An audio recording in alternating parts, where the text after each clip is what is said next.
Well, the verdict is in, and Diddy is not guilty, but is Blake Lively. She's coming after content creators, and I got a few words from Miss Lively. I hope you're ready for it. We have a jam-packed show, and I'm probably going to get a little activated. So let's dive in. You're listening to No Filter with Zack Peter, your go-to source for all the latest pop culture and reality TV tea, served fresh all week long. Now, let's dive in. What's up, guys? Welcome on in, welcome on in, welcome on in, everybody in the club. Even here. Better? Better or worse? 1 or 2? 3 or 4? 1 or 2? 3. I'm gonna chunk a dog fur right there because the dogs like to come into the studio. Okay. Hi, guys. Happy what's today? Wednesday. Why do I always say that? I'm always like, what's today? It literally says it right in front of me, and like I should know the day before walking into the day. Danny says, "Zactivated is my favorite word." Well, Danny, I'm glad you feel that way because love, remember that was Diddy's nickname, love. But that is my favorite word because it's also the name of my new tour, the Zactivated Tour. We have Dallas that's coming up July 11th with Colonel Kurtz, Leanne Locken from Real Housewives of Dallas. And then we have Hannah and Hagen from Vanderpump Villa that are going to be on stage with me. Dallas is going to be fun. It's going to be the first show. We're going to kick things off. We're going to take some shots. We're going to drink. We're just going to enjoy the yummy Dallas summer. It's going to be a wet, hot summer. It's going to be a wet, hot summer. So come on down. Come on down. Yep, Michelle is the one that came up with the terms activated. We have to give Michelle her flowers. That's right. Let's get it. So yeah, Dallas, July 11th. Get your tickets. There's still time. Go right now. Get it, get it, get it. Then you can come to Phoenix with me and Andy Signor and Lauren from Court of Random Opinion. Letha Lauren's going to be in the house. Me, Andy, and Lauren on stage together. That's going to be really fun. Well, I mean, listen, I'm sure there will be plenty to talk about the Diddy trial with Colonel Kurtz in Dallas, and she's been following that. We can talk about Subpoena Gate and Blake coming after the creators live on stage in Phoenix. So grab your friends, wear your florals, spread the word, tell all the other dragons for Baldoni. We're having a Team Baldoni meetup in Phoenix, July 13th. Okay, so come on down to the Tempe Improv. Get your tickets now, though. Get them now before it's too late. And then after that, I'm going to be in Philly. We have Steel and Shooter from Bros and Shows. Let's get it, get it, get it. We have Jenny McCarthy in Chicago. Let's get it, get it, get it. Then New York City's coming up on August 3rd, Seattle August 8th with the Sidley Twins, and then Los Angeles with Chloe Veach, Louis Levanti, Spill Sesh. It's going to be a good time. It's going to be a lot of fun. So get ready. Love you guys. Appreciate you. Can't wait to see you on tour. Get your tickets at nofilterlive.com. That's nofilterlive.com. Go right now. And when you do, let me know. See, Danny Girl says, Chicago, woo, woo, Chicago, woo. Oh, the Bush Birds. I would love to come to Florida. We considered Florida, but we went based off of where the people voted, and the people voted on these cities. All right. Let's so much to get into. I mean, the Diddy stuff is Diddying, right? We are a Diddying. I hate to say I told you so, right? Actually, no, I love to say I told you so. It's literally one of my favorite things. I got to I'll save that to you for later. I was gonna say I got to have a told you so moment yesterday. And we don't need to get into the details, but I'm just like, listen, I told you so, you know? I told you, I told you, I told you. And when I tell you, you got to know that I told you. So when it comes to Diddy, everyone was like, "No, Zack, you're wrong. He's known for racketeering," and now everyone wants to say that Diddy has paid off the jurors or the judge, right? He's paying people off. He's scaring them. He's intimidating them. So he has been found not guilty of racketeering, which are the RICO charges. He's been found not guilty of trafficking. He was, however, found guilty of transportation for the purpose of prostitution. You prostitution whore! As Danielle said, Danielle Staub from Real Housewives of Jersey. Oh no, Teresa, as she said it to Danielle Staub. But so, yeah. we all know that the trying to think of YouTube friendly terms, the contractor is what we'll call them, right? Because they get paid for what they do. The contractor was just what, flown to another city or another state rather. And because the contractor was flown to another state to do his contracted work, that's what we got Diddy on. There's no racketeering. The racketeering was the whole criminal enterprise. I think the prosecution and the press kind of overhyped it and overplayed it, and ultimately it just ended up being a big bust. We kept watching, or as much as we could, right? Because the trial wasn't being streamed anywhere. We were just getting the court transcripts and the highlights, and based off of what we were seeing, a lot of us were very skeptical that Diddy was going to go down for anything. And I feel like of all of the claims, of all the charges they had against him, they got him for the easiest and the weakest one, you know? They literally, all he did was he took the contractor, the male contractor, and I believe he's he flew him to another state so that he can do his contracted work over there. Technically, the contract is illegal, right? The contracted work is not legal, but it's like that's the like what he hired somebody to do Cassie in front of him so he could watch. Like that's literally, you know, the most that we got. You know, the contractor brought his drill, and Diddy said, "Bring your drill because I have some drilling that I'm going to need you to do somewhere else. So let me transport you somewhere else so that you can get your drill and, help Cassie drill some holes." And that's literally the most that they got him on, which again, and I know Cassie has spoken out and her attorney issued a statement saying that, they're at least proud that they got Diddy on something. Cassie's happy that she opened up. I know Colonel Kurtz has had the theory and she's presented this that it's possible that the prosecution came to Cassie and kind of encouraged her, strongly encouraged her to participate in their case. Otherwise, they would charge her as well.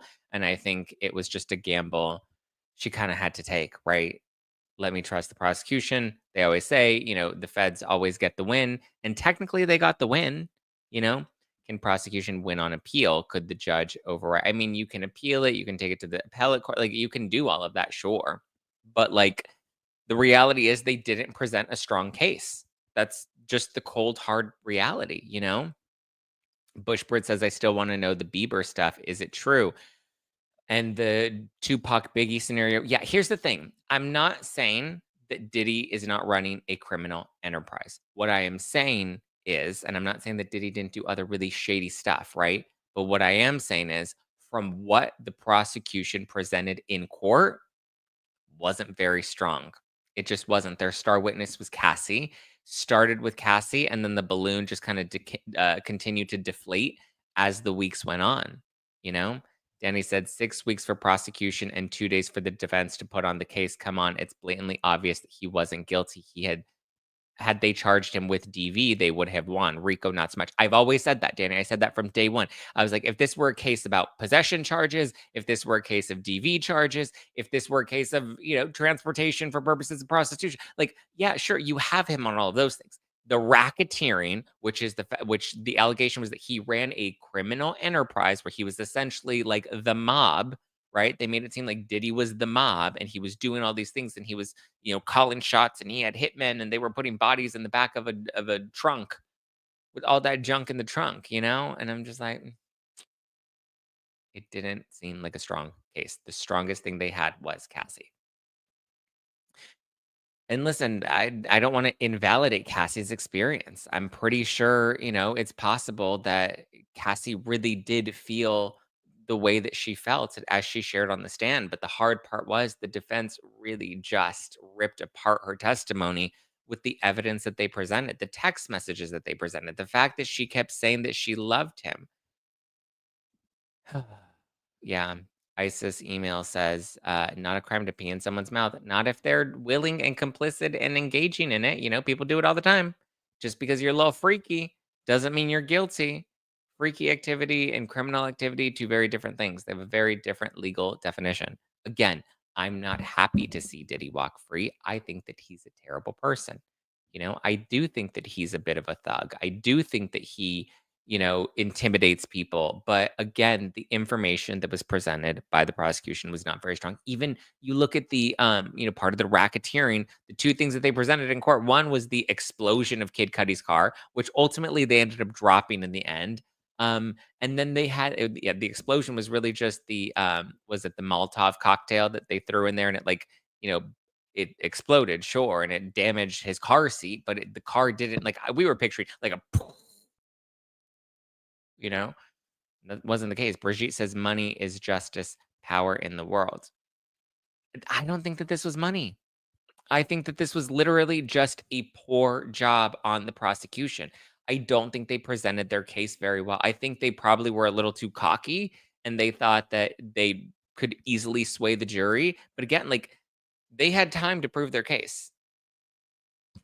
They didn't. And then at the end, they ended up what? Changing some of the claims or adjusting the charges because I think they knew that the jury was not going to rule in their favor. From what I've heard from people that were in the courtroom, Diddy's very charismatic, and I think he won over the jury, which part of due process. Everyone's a fight for due process these days. Part of due process is your ability to a fair trial. And I'm sorry if you're charismatic and that hooks the jury. I don't believe anybody was paid off. I don't believe the judge was corrupt. I think it was just a poor case. This is not about power and money. This is not about influence. I mean, unless if you want to look at it from the angle of like, well, where's J Lo? Where's Jay Z? Where's Beyonce? Where are the Kardashians? Where are all these other people that were linked and tied to Diddy? You know, why were they not brought in? And it may have just been that they were unwilling to cooperate and there wasn't enough. So unless people were willing to turn, but the thing is, I think um I it's not that I don't think they weren't willing to turn on Diddy. I think they realized if they turned on Diddy, they would also be implicated in their own misdeeds. Whether those misdeeds were illegal or whether those misdeeds were also just a little kinky, you know? Kinky boots. We don't know. I mean, Cassie, I'm sure that was a really hard decision for her to make because she knew all of this was going to come out. She knew that once she testified, it was all going to be, you know, Brigitte says all his other crimes, never one charge ever. Um, First of all, they're alleged crimes. Everyone's innocent until proven guilty. I think he's an unethical man, right? I think he's dirty. He's kinky. I think he's a bit of a thug. I think he intimidates people for sure. I think he knows how to be very charismatic to win people over and to persuade them to do certain things. Absolutely. But so far, all we have are just rumors and no actual evidence of anything that Diddy has actually, done. Again, if this were a case of DV, I'm only speaking about the racketeering. If this were a case of DV, that's a clean cut, dried situation right there, right?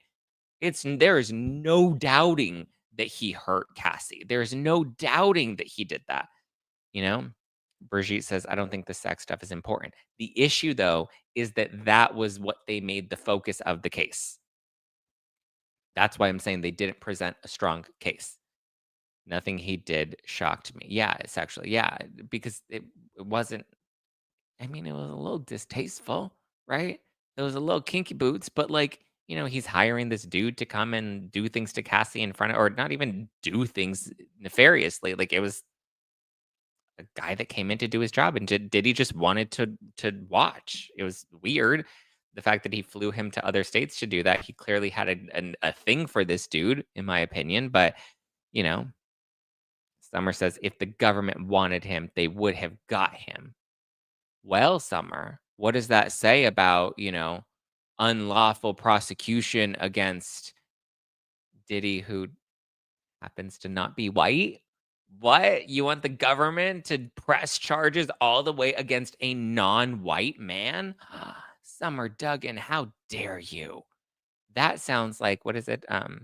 Systematic racism right there. Summer, can't pick and choose when we want to throw that card, but bum psh. Tommy Fields. Hi, Tammy Fields. Sorry. Tammy Fields has been a member for 1 month. Hi, Tammy. Not bribery. Oh, well, here's okay. Bribery. Not bribery. Sure, Knight called it yesterday from prison. Diddy is an FBI informant. He will get a mere hand slap for optics, FBI informant. I'm hoping that that's the case. That is a little conspiracy theory-y.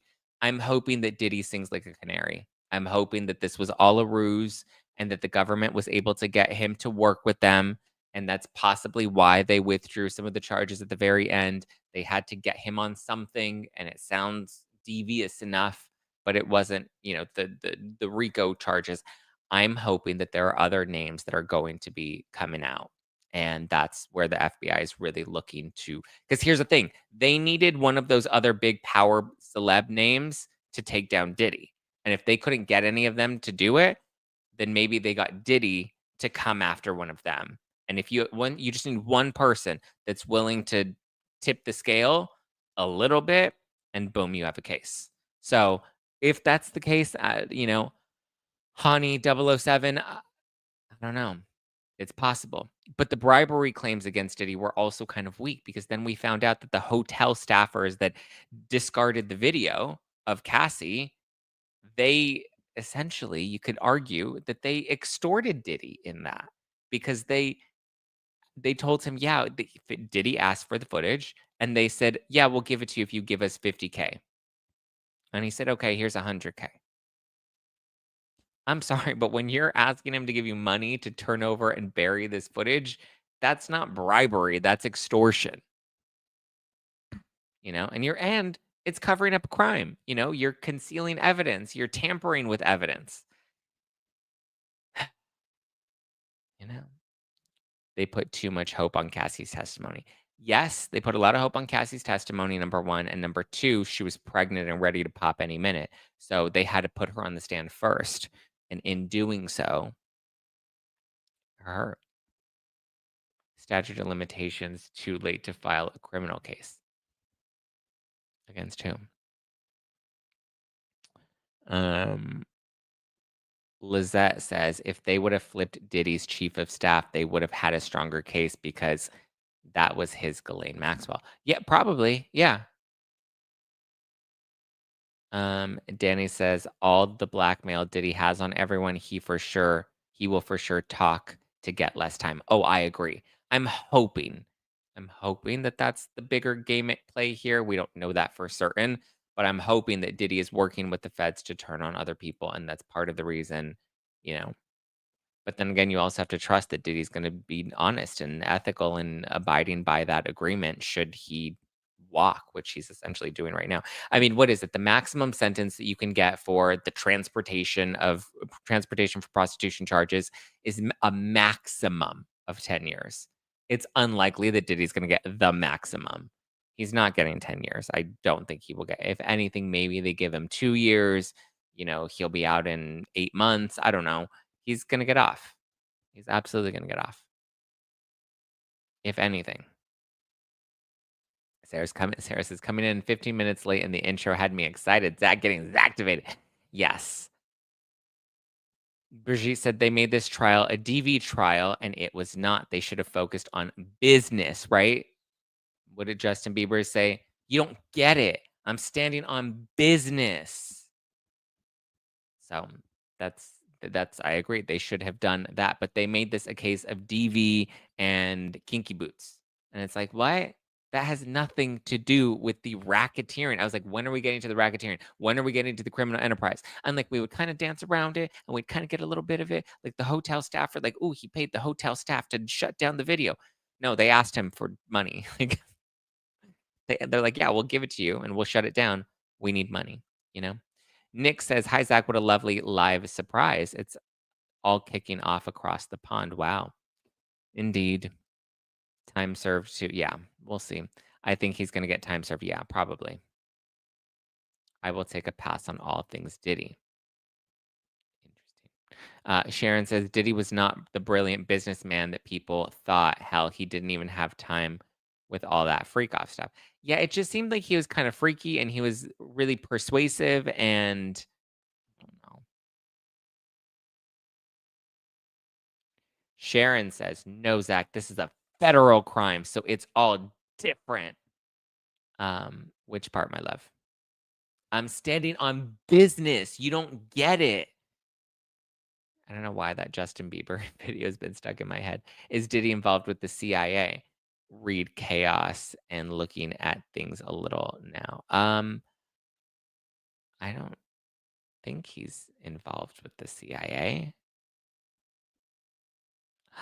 Norma says he may walk today on bail. I'm sure he will. Remember, he was willing to give them what, 50,000? He's like, I'll give you 50K if you let me out. And they didn't want to let him out because they thought he was this big threat. And now they've determined he's not a big threat. Diddy's going to go free, you know? I don't know when his sentencing is just yet. They're going to have to schedule that for a future date. I don't know if it's been scheduled already, but yeah. So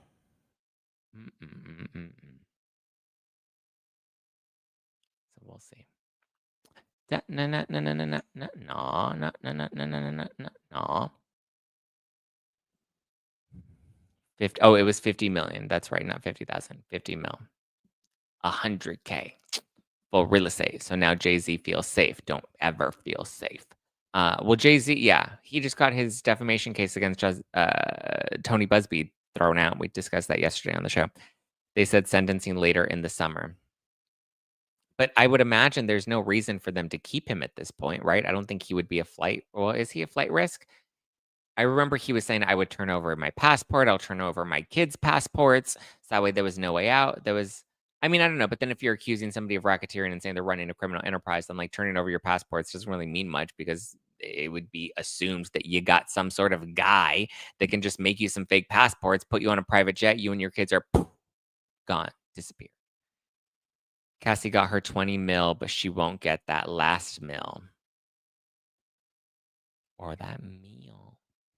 I don't mean Jay-Z's defamation case. I mean his business with Diddy. Yeah. But listen, if Diddy is flipping, he's gonna remember who stood like Erica Jane. There will be a day when this is all behind me, and I will remember who was with me and who was against me. Boom. So I think Diddy's ready to talk if he hasn't started talking already. We'll see. We will see what goes on with the diddler. Who calls him the diddler? Somebody calls him that, right? Is Femtero the one that calls him the diddler? Someone's someone's bedroom life isn't a crime. I agree. I agree. It may be a little, much for certain people that maybe need to get laid, but you know, it is what it is. 50 Cent. Oh, 50 Cent. 50 Cent was hard on Diddy. The only one that was really in Diddy's court was Kanye. Kanye was like, yeah, show up at the courtroom. Free Diddy, free Diddy, free Diddy. That's where we at. All right. What else? What else? What else? Oh, let's talk about Blake Lively. Okay, yes, let's get into the Blake Lively because this is some stuff that was pissing me off. So yesterday, did 50 Cent will go ballistic. Yeah.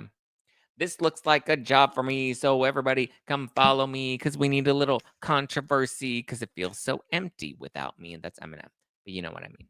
So Blake Lively, yesterday there was this fake news story from this reporter at TMZ that published this story that content creators were being subpoenaed by Blake Lively. Say what? Specifically, they named Candace Owens, Perez Hilton, and Andy Signor. Now, Andy has denied it. Candace has denied it. Perez has denied it. They've all claimed they did not get a subpoena.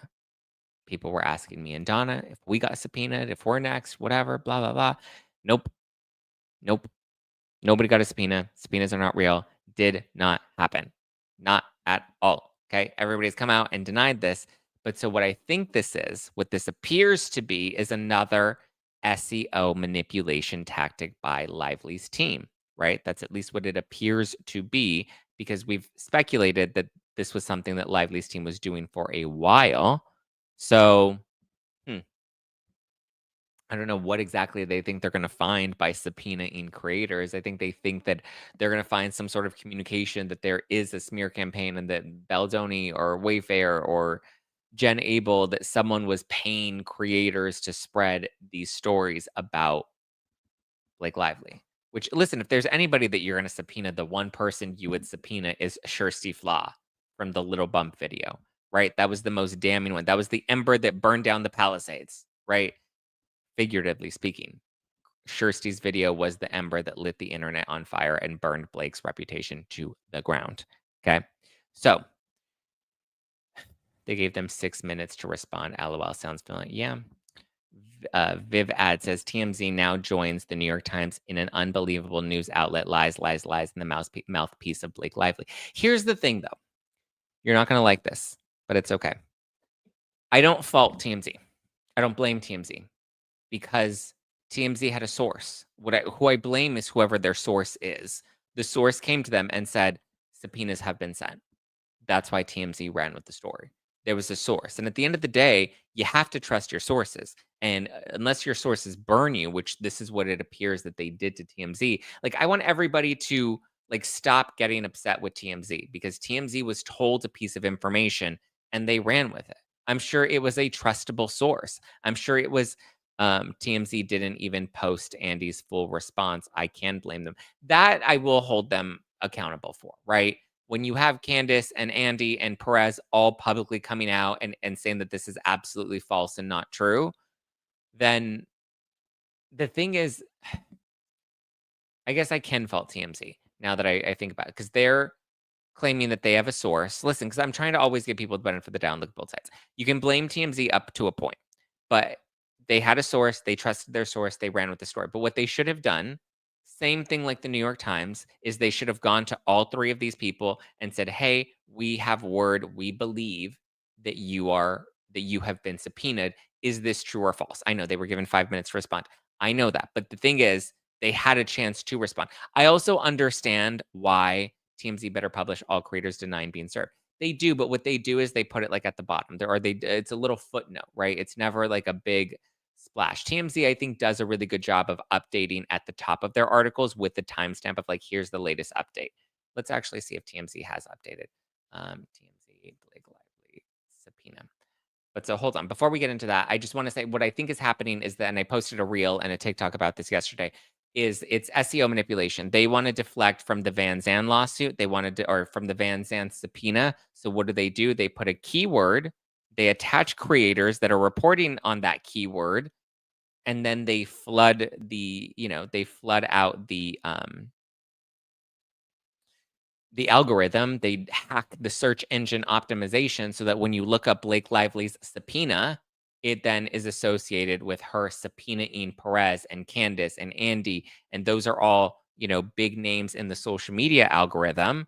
So that then becomes the story and it filters out Van Zandt's subpoena and Van Zandt's lawsuit. And Van Zandt is Blake Lively's seemingly her shell company that she used to unethically or immorally obtain Baldoni's text messages. Now, we're still digging into Van Zandt, but to take the conversation off of Van Zandt and to move the conversation into this move, it's crazy.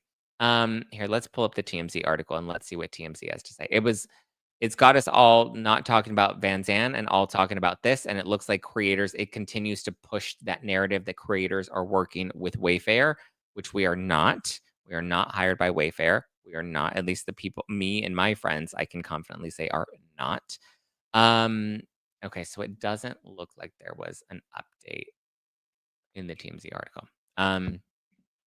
Exclusive. But again, reach out to them, get their side of the story, and then don't publish the story because the story is clearly false. And then you look like a fucking idiot because the story is very obviously false. So this is where TMZ fumbled the ball, is they look stupid now because they trusted their source more than they trusted these other people. If Zack gets a subpoena, he should make copies at the live show. Right? Subpoenas, cease and desists, all that stuff.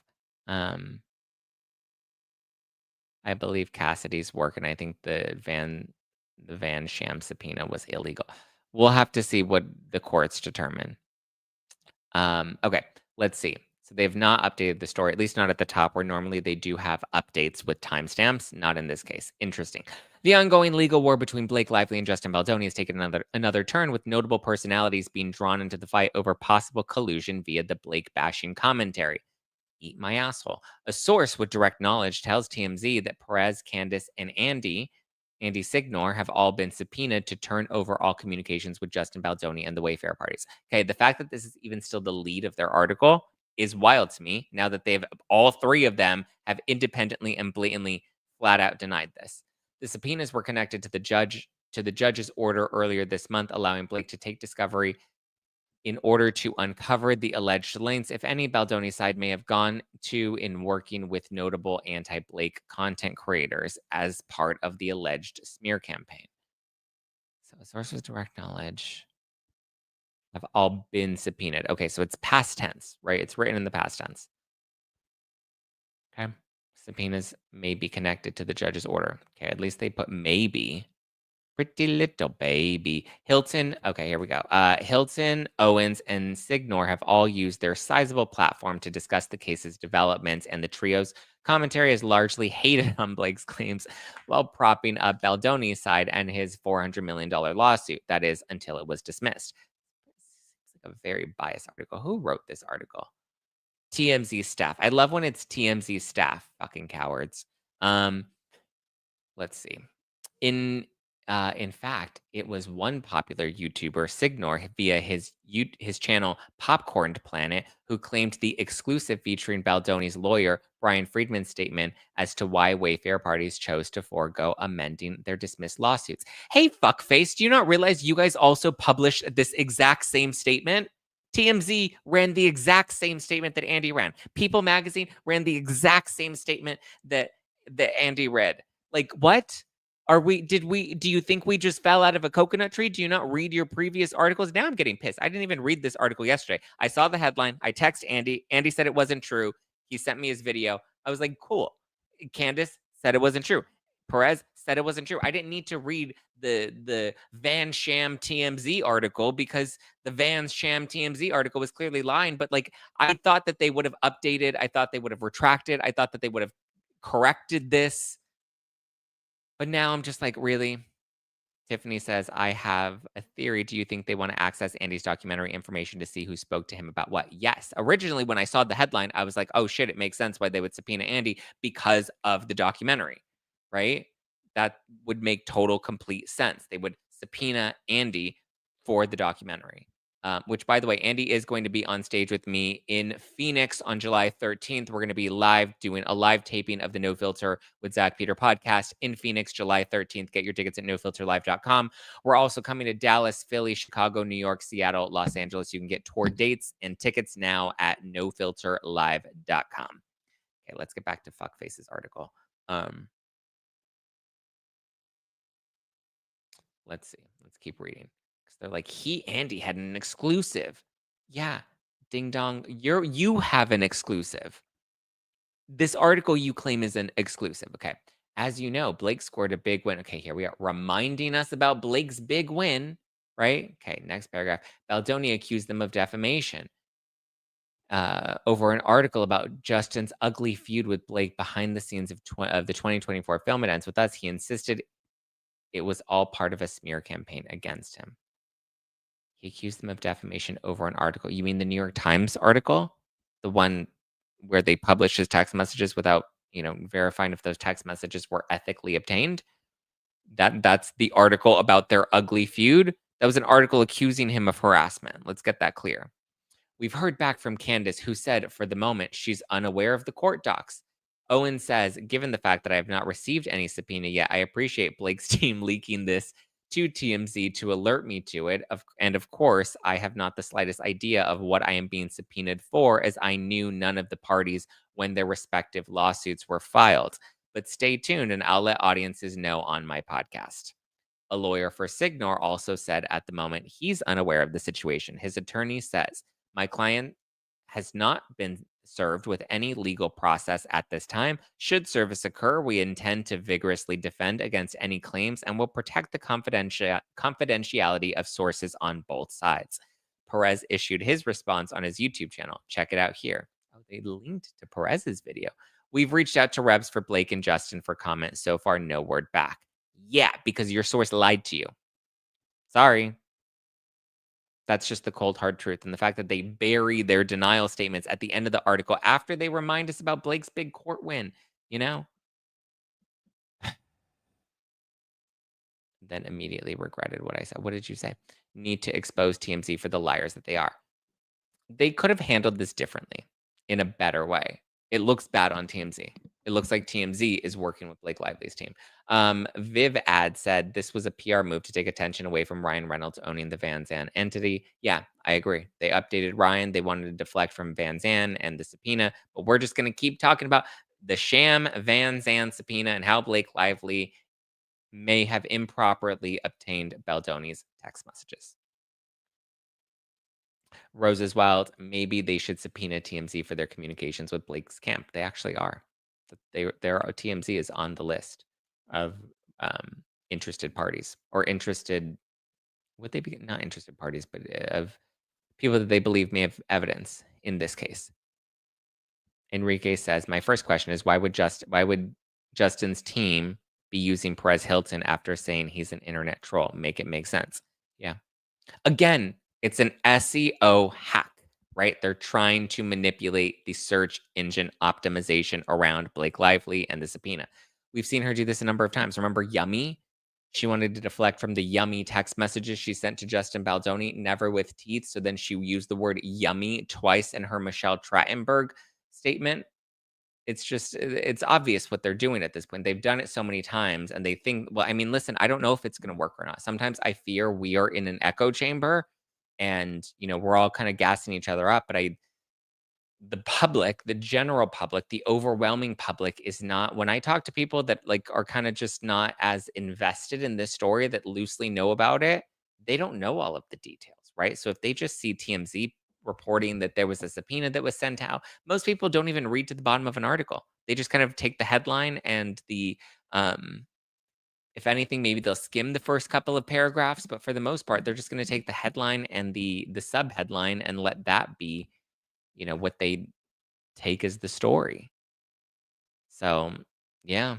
Oh, Ask Two Lawyer said, we're big SEO people. Remember the Disney and Frozen thing. Let it go. Let it go. What was the Disney Frozen thing? I'm not familiar with the Disney Frozen thing. So, yeah. How can we forget the yummy obituary? That was wild, right? That was so wild. We were like, what? She's talking about Michelle Trachtenberg's yummy lip gloss in her tribute. Like it was so strange until we started to pick up on every time there's a buzzworthy term that's used that Team Lively wants to deflect from, we see tactics like this where they take that same very obvious term, put it in a news article, and in this case, it makes sense, right? Candace Owens, Perez Hilton, Popcorn Planet, like those are three big terms that you're going to find on social media that, their content. Now, if people look up Andy Signor, Blake Lively subpoena, you're likely not going to see only Van Zandt content. You're going to see, oh, Andy Signor was subpoenaed. Candace Owens was subpoenaed by Blake Lively. So, and it just kind of validates that narrative because, again, most people aren't sitting and watching a full episode. Most people aren't sitting and reading to the bottom of an article. They're not reading the statements that are issued. Does anyone else feel like we are in the twilight zone with all this? Sometimes. Yeah.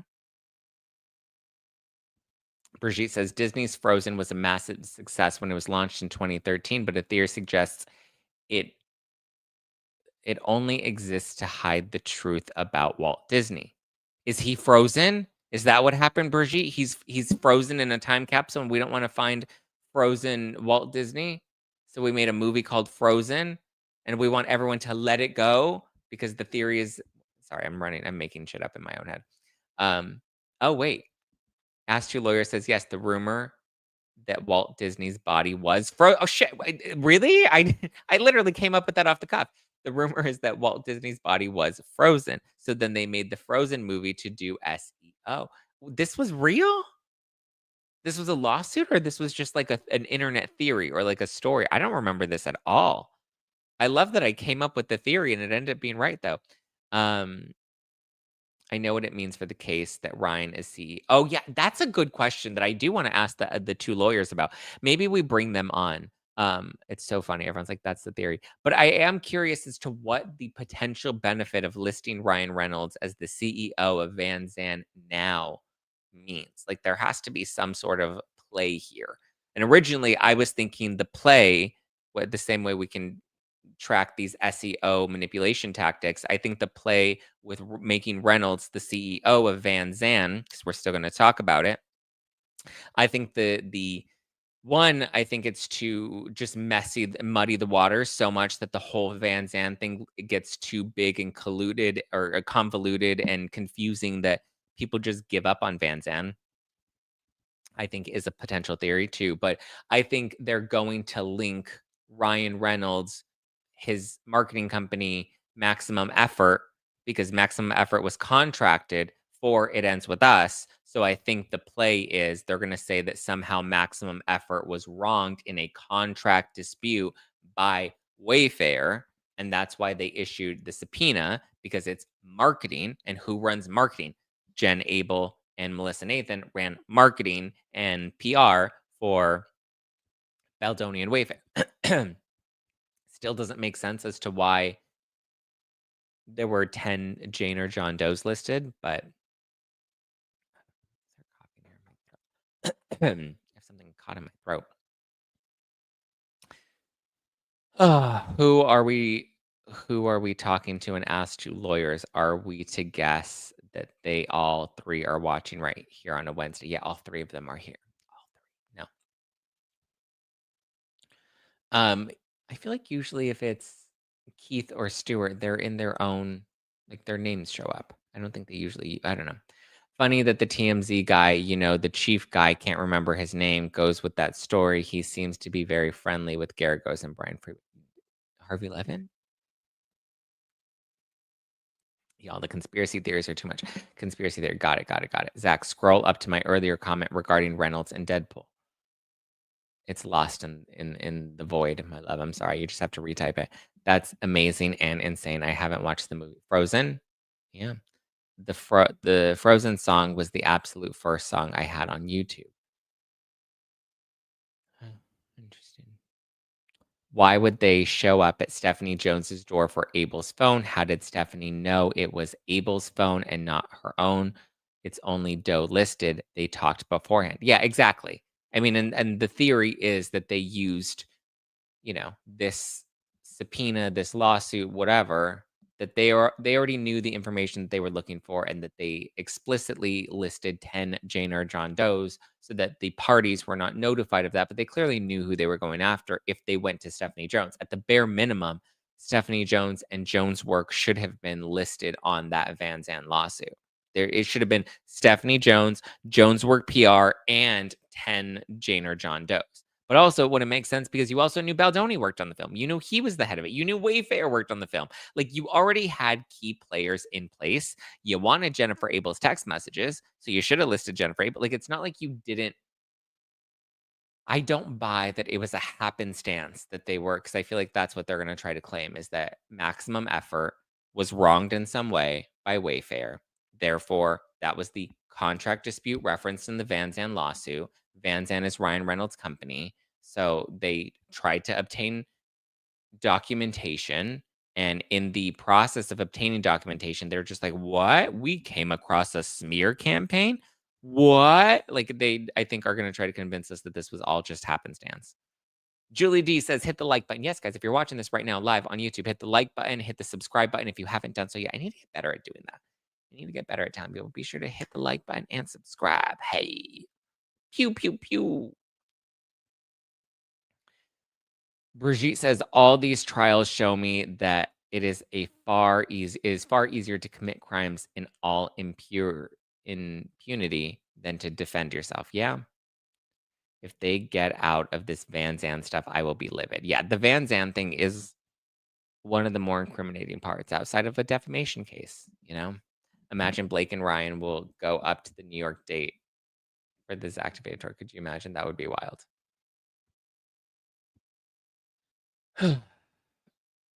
Neat says Maximum Effort sucks as a PR company. Not according to Time Magazine. Time Magazine named them their top 100 most influential companies. T with Tambo says, is there a real housewife in the chat? In this chat right now? Is there? Don't you wish your girlfriend was hot like me? Gwen says, do the dates not come in play though on when he was listed? I would imagine they would, right? Like I would absolutely, unless they're trying to backdate something. Because my understanding is they listed Reynolds as the CEO as of January 2025 is my understanding. I may be wrong, but that was my understanding. But litigation with Van Zandt happened last year. And at that point, Blake Lively, to my knowledge, was the one that was listed as CEO of Van Zandt. I don't know. It's all very layered at this point. But Ryan Reynolds' name was not attached to Van Zandt at all. Because remember, we were all coming up with theories of like, oh, is this their company together? Did they start it when the alleged affair began between the two of them on the set of the Green Lantern? Like there were a lot of questions that were floating around regarding Van Zandt. And we were thinking he's from Vancouver, she's from Tarzana, so Van Zandt would make sense. But there was no, and that was thanks to Josh Boswell at the Daily Mail, there was no association to Ryan Reynolds at all regarding Van Zandt. And Van Zandt seemed to have existed prior to them even meeting. It just didn't have any of their names listed on it. So I don't know. She was listed as Blake Reynolds when the creators had videos of it a few months ago. Yeah, that was according to the most recent. So why the transfer from Blake to Ryan? What does this do? How does this help legally? I don't know. I don't know. He added it because he thinks he's untouchable. Mm. We'll see how that theory plays out. I don't know. I think TMZ just went off what they were told. I agree. They went off what they were told. They trusted their source, but also at the same time, when your source has been disproven, well, then at that point, you have to kind of correct the narrative, don't you? Don't you wish your girlfriend was hot like me? What happened to Joe Mendoza? I don't know what happened to Joe Mendoza. Is Norma still in the live chat? Norma, what happened to Joe Mendoza? He kind of just like fell off the face of the earth.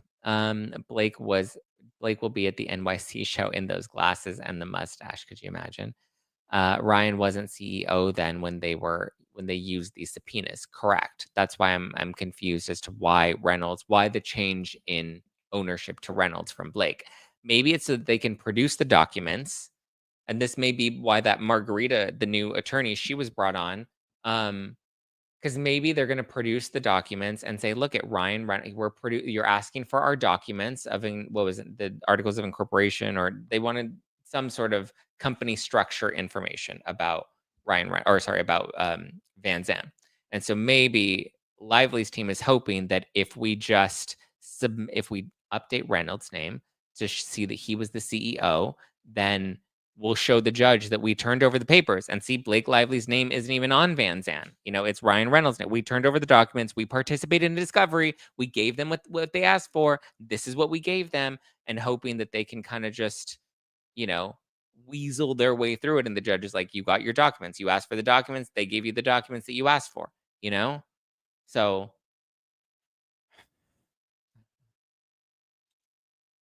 it may be some sort of tactic to kind of like look, we're complying, we're agreeing, and just hope that,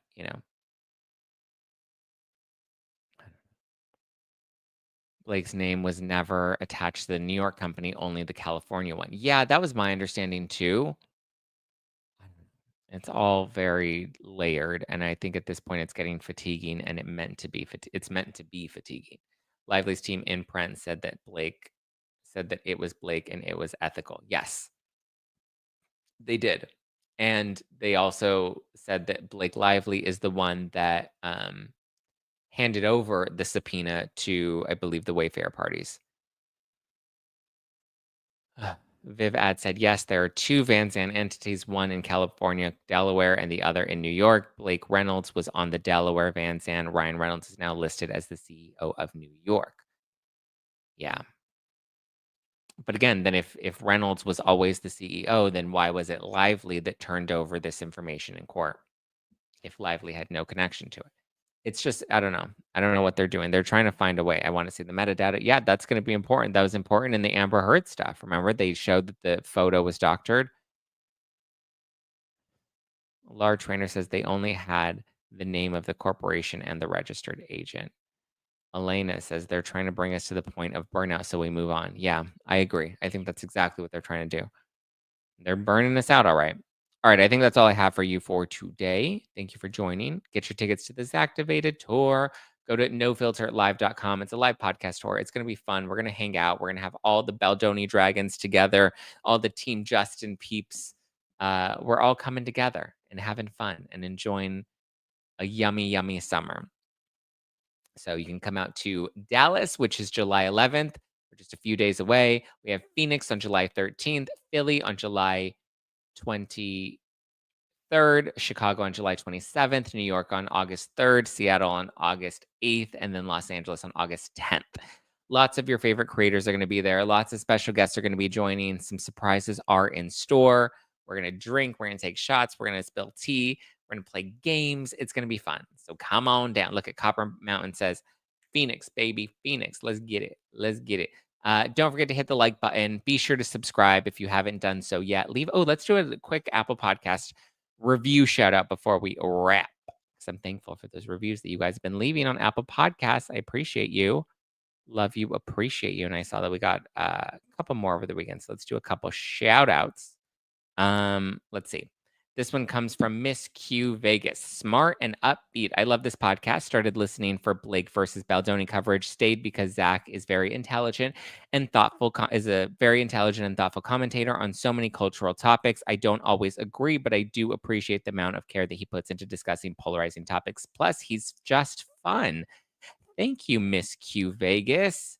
Then we have Whimsical Rachel. Whimsical Rachel says, love him. I accidentally stumbled on both his podcast and Donna's a few weeks ago when I was trying to keep up with all of the It Ends With Us drama, but they kept me laughing and entertained. Super refreshing and common sense as well. I enjoy the comedic intelligence of No Filter. Thank you. And let's do one more. Garza's Baby says, love No Filter with Zach Peter. I found Zach's podcast when all the Baldoni Lively drama came up, but I will continue to listen for pop culture tea.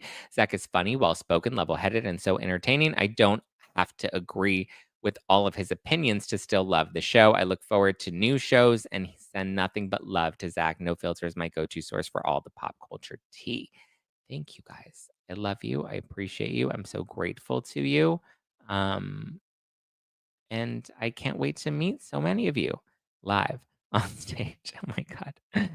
Um, how funny is this? YouTube did an auto thumbnail about Blake Lively subpoenas. We have a group chat. A lot of us creators have different group chats with each other. But it's funny. Letha Lauren just sent this. She said, "Beautiful thumbnail." This was an auto-generated thumbnail from YouTube. They got me. Look at my face with my Never With Teeth shirt. I love it. I love it. Love it. Copper says, I like your reviews live. You do with the podcast on this channel. I really thought the hair mist would be worse. I thought, well, listen, I did do speaking of the Blake Lively, Blake Brown hair mist, I did follow up later on in the day because I was like, holy shit, the smell is still like very much attached to my skin and it's driving me crazy and it's giving me a headache. It's very perfumey. It's a little old lady perfumey. I mean, listen, if you like Bath and Body, if you like Victoria's Secret, if you like Hollister, like that's what it to me, it's Axe for women. That's what Blake Brown the mist smells like. Like it's very fragrant. It seems light at first and then it just kind of lingers. Then you're like, oh my God, it's so annoying. So I did do an updated version on Instagram. I think I only posted it to stories though. Zach, will you have Betty Boos at yours activated events? I will not.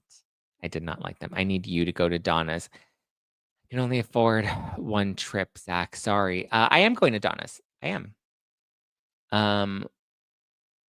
We need say what?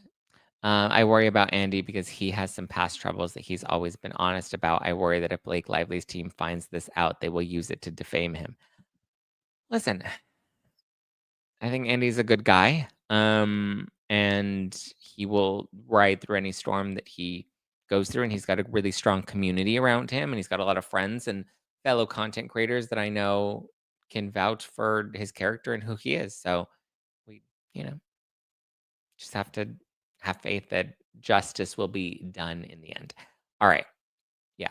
Josh said all of his stuff is already out there. I don't know all of his stuff. I don't care. All I care about is that, He's fighting the good fight to help bring justice for, whoever justice deserves to be given to, whether it's Baldoni or Blake. And as of right now, it just seems like Blake looks a little shady. All right. I love you guys. I appreciate you. I will talk to you tomorrow. Ciao for now. Bye. Bye.